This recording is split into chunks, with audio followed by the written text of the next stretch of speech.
This is fan art. Yeah. Somebody sent this to him. Yeah. And This, I think this is what caused them to pull him when he posted that. when he reposted Then it, yeah. magically he got pulled. His name got pulled off of season 2. So okay. So Yeah, that's exactly it. am I to believe, based off of what I'm seeing and what you guys are saying, is that Disney understood, or executives or people understood, that Beau was indeed gay, but then when he started going too gay, they were like, "Oh, hold up, Mm-mm. is I don't that think what I'm it's too saying?" gay. Mm-mm. No, I think No. it's no, subordinate. The accusations from his staff. So there were male members of the staff that were saying like he would text them in inappropriate hours and say inappropriate lewd things, and it was Okay. unsolicited. Okay. So, and once he made that uncomfortable work environment, Okay. it's tough to be like, oh man, my boss is flirting with me, but I work at Disney on X-Men 97. What do I, sometimes it's hard for them to figure out how to navigate that space, especially when you don't have a union. Exactly. So that's where they caught up in this situation where he was getting these accusations, and they still tried to keep him around. But because he was trying to keep his job, he was not being vocal about what was happening. But then he started doing little passive aggressive things, like reposting this image of him as Cyclops, and it started to then result in him getting a finished role within X-Men 97. He made a big deal about how the movie was nominated for an Emmy for Best Animated Picture, and Disney didn't invite him to attend. Mind you, Netflix still invited that chick to attend the Academy Awards, even though she just straight up tweeted racist stuff. So for him to not get invited felt like an extra slap in the face. But that's pretty much the gist of what happened. Okay. Now, thank you.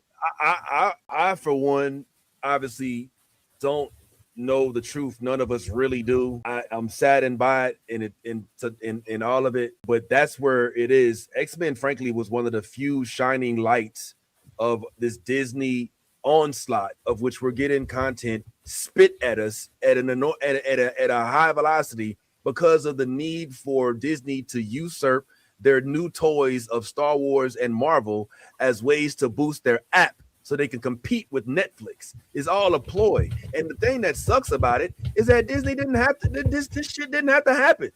Like the app does not have to exist for Disney to be successful. Disney will be successful with or without the app. If I truly believe that if there was no Disney app, then Marvel would still have at least a little bit of that gleaming feeling that you felt after Endgame.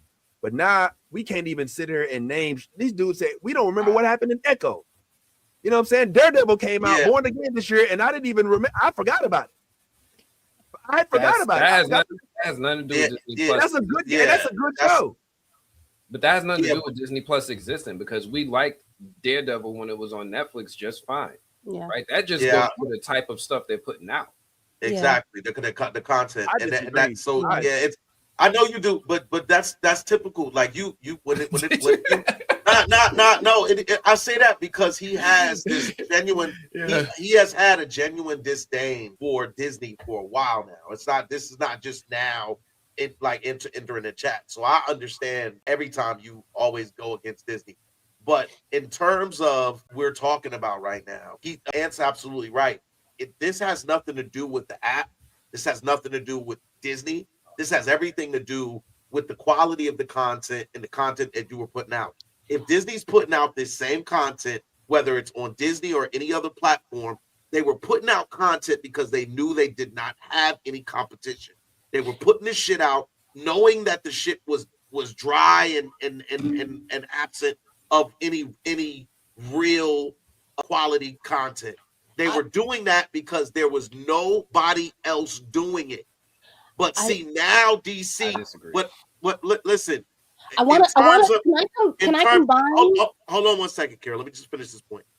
What I'm saying is, in terms of the quality of the content, there were no real competitors out there that were putting out content that was of better quality. Then all of a sudden, now we have DC coming to the forefront, putting out quality representations with the Penguin, with Peacemaker, with Superman, and all of that. Now, I think Marvel realizes we got to get back in our bag. we really got to get back in our bag. So but one thing about Marvel puts their hopes in one thing each and every time. They did it with Avengers and they were successful with the Avengers properties. And then what they did was they built off of the Avenger properties. So they built up the Iron Man, the Captain America. They did all of that. They did that to build up to the Avenger property, which was their huge success. Then what did they do after the Avengers? They went with Black Panther. Black Panther enters the chat. They go and they get a lot of success off the Black Panther movie. Now, here we are again, circling all back. Marvel has to get back into that space where they're putting out quality content to now combat DC's now onslaught. Because I think right now that's the one thing that they didn't have to deal with in the past. They didn't have to deal with DC's success. DC didn't have any success. So now that you have a real competitor on the market, I think that's where you're going to see a shift in terms of the Doomsday Project and everything. Because I think they're putting all their apples in that. That's why they're throwing us the Wonder Mans, just the whole full. That's why they're throwing us the shit. They're throwing everybody out there, by the way. It's not just like, I know we want to isolate it to the way they did Eyes of Wakanda, also Wonder Man, and how they did Ironheart. But at this point, they're just throwing shit out there. They're like the Daredevil Born Again series. What, like, people are talking about how great it was and everything like that. It was cool. I didn't think it was great. I didn't think it was awesome. I thought it was cool, but I feel like it was another Marvel just throwing us a bone to hold us over until they get their shit together. And that's what this has been. I was gonna say, I think you're both right. I think that Disney Plus was a problem for Marvel, and the reason for that is when they created this platform of Disney Plus, it was a cash grab.